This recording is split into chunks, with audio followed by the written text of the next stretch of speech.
What's up, guys? It's Lou from Unbox Therapy here, and this is the long-awaited iPhone 4S review. I wanted to take a few minutes to play with the device, or hours, or days. Sorry, guys, but I wanted to give you guys an honest opinion. And the number one question that is being asked is, how much different is it from the iPhone 4?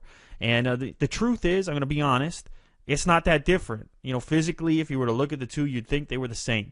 But this one has a much improved camera, and that's the most compelling feature as far as I'm concerned, as well as the other feature that's getting a ton of press, this Siri feature. Now, I'm probably going to get some haters on my next comment, but I don't really believe that Siri deserves the amount of press that it's got. It's voice recognition. Yes, Siri's a little bit smarter, a little bit more sophisticated, understands context a little bit better, but deep down at the root of what this feature is it's something that was available on different platforms for a long time. It's something that's been in the works for a long time. Yes, this is Apple's version, and as we know, Apple does very pretty things. They make everything run a little bit smoother, so on and so forth. But does it deserve all the press that it's gotten?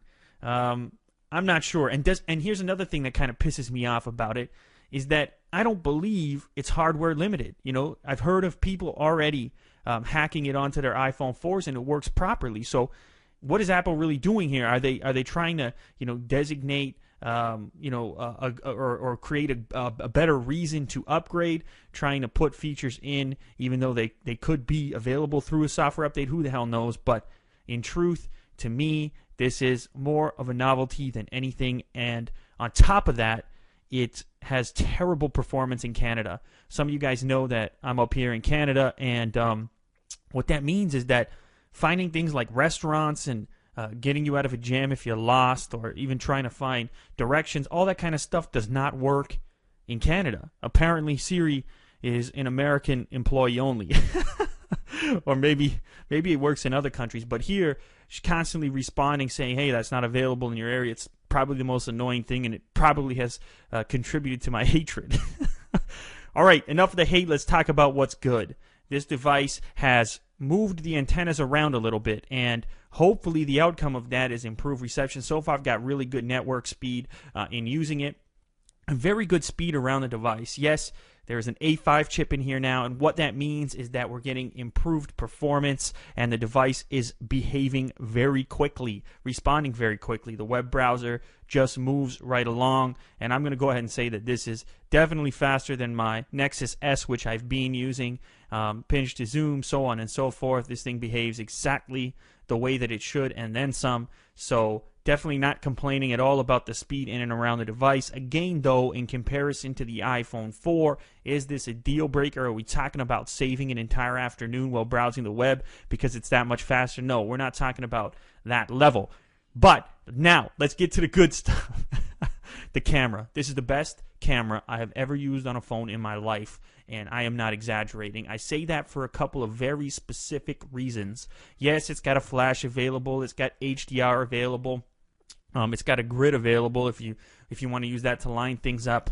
But most importantly, it fires off shots like it's going out of style. This thing just pops them off rapid fire. And the reason why that's important is because photography is inherently about capturing the moment. And moments are fleeting. They don't last forever. They're there and then they're gone. So if you're sitting there waiting for your camera phone to autofocus, you're out of business. You didn't get what you wanted to capture, and you really didn't make the photograph you could have made. So this particular device is an experience to use it. You guys know I'm into photography. I'm into making videos here, but it's a real experience to use. You got a physical button now when you're taking photos, and that has a big impact. Hey, it also does 1080p video now. You notice some beautiful double stuffed Oreos here. I decided to take it to the supermarket. Lots of colors and things to look at. The focusing distance is not too bad. Actually, you can't bring things super close, but you can actually get items fairly close while keeping them in focus. And you've obviously got that improved aperture now, f2.4 aperture, so you can actually blur the background in images and get a sort of more professional effect that you can get out of obviously bigger aperture lenses when you're using digital SLRs and the like. The other thing it's got is obviously it's got the forward-facing camera for those of you that like to look at yourself, or those of you that like to look at my camera setup. In and around the device, I mean, it's fine. I mean, it's good to use. If you've used an iPhone before, you know what it's all about. Here's a physical comparison between the iPhone 4S. There was the iPod Touch, and then it's sitting there on top of my Nexus S. And here's something that's interesting. The Nexus S is a 4-inch device, right? And everybody was thinking, hey, maybe we're going to get a 4-inch device out of the iPhone this time around. And then I heard some people arguing, hey, 3.5 inch is a perfect size for a screen, because, your thumb can reach all the way across, so on and so forth.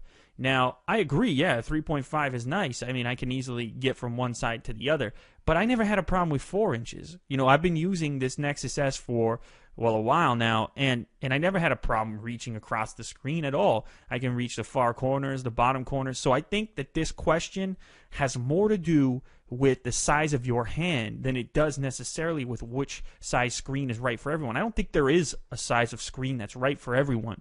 And as a result, I think you got to try these devices out. If you can't use it with one hand, if the screen is so big that one-handed operation becomes difficult, then I'd say it's probably too big for you and you got to look elsewhere. But I've never had a problem with 4 inches, so if Apple did release a 4-inch iPhone, I don't think things would change that drastically. I think I could still very easily operate it and probably enjoy it more because of that fact. So anyway, guys, I don't want to come off sounding like a hater. This phone is beautiful to use, and I would totally consider replacing my Android phone if it had a couple more things. Like, I've grown so used to the back button on my Nexus, I just couldn't imagine living without it.